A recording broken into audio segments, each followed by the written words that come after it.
Line after the break on Sunrise, crossing cultural and musical boundaries. Christopher live in the studio telling us why and how.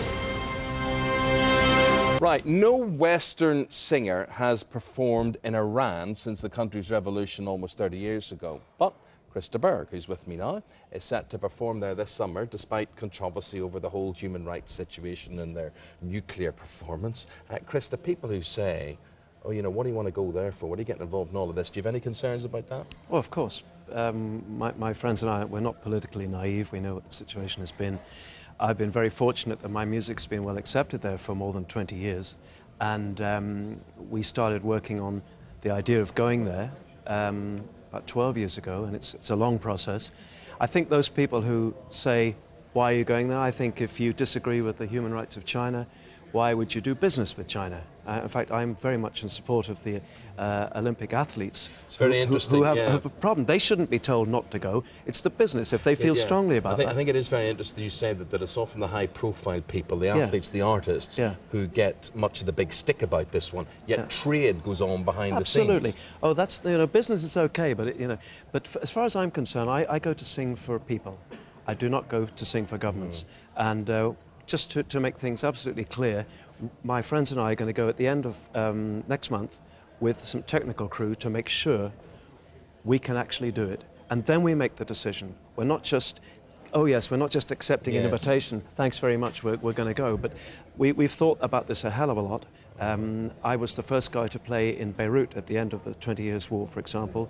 I went to South Africa during the difficult apartheid years trying to change something. And those people who say you shouldn't go, well, I'll say to them, well, what are you doing to make a difference? I want to make a difference. And it's very, very interesting as to who your audience would be. Would that be an exclusive expat audience there, for instance? No, this is Iranian people. Yeah. It will be lots and lots of young people. When I played Beirut that first time, 20,000 people across, well, each night for 2 nights, to see the joy in the faces, those young people just saying, thanks for coming.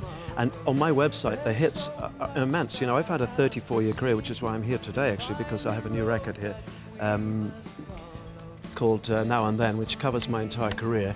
I want that kind of music to be the sort of music I'm going to be singing if I go to Iran. Now, funny, you know, we go worldwide here in Sky News, and I know it is absolutely amazing, your recognition factor, your popularity around the world. I mean, Britain is only a very teeny-weeny small part of that. I mean, do you ever sit and scratch your head and actually wonder how you do penetrate different cultures and countries the way you do? It's incredible. You know, my records have sold 45 million, and I had to get my head around that recently. 45 million is an awful lot of records. I'm very lucky to be an international star after a 34-year career. Still vibrant. In the last 3 weeks alone, I've been to Russia, Latvia, Lithuania, Beirut, Germany, and Denmark, doing concerts with my band. And it's because I love what I do. In fact, I have to say, right now, I think this man is one of the most professional and superb television and radio men I've ever come across, because you obviously love what you're doing. And this is the same thing for me. That's good. I just want to share, are we recording this? Have we got this on tape? That was good.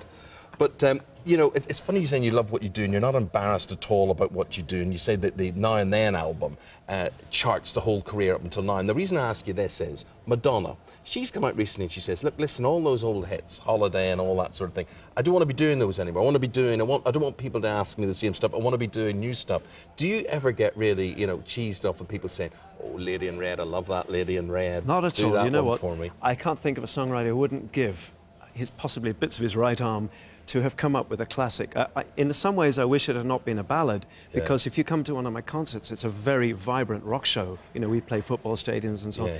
But Lady in Red is just one of those ballads that has penetrated the world for the last 20 years or so, and it continues to be one of the most played records everywhere, places that don't even speak English. Well, listen, talking about Red, tonight, Anfield. He's a big Liverpool supporter, this man. Tonight at Anfield, okay, you've got this, you and Chelsea semi-finals again. How do you see that one going? I see it's 2-0 tonight. Anfield is a fortress and it's an extraordinary place. We have to understand each other. You're a Man U supporter, and good luck, by the way. I think you are going to... Look forward to seeing you in Moscow. No, look forward to beating you in Moscow. That's what I should be saying. Chris de Burgh, who's off to Iran, come back safe as well. Thanks very much. Thank you very much indeed. Lovely talking to you. Now, we're going to talk a bit about the American elections, but with a difference now, because it's a fight for the White House, but it seems the candidates, Jacqueline, you'll be interested in this one, Will I? think that they're wrestlers.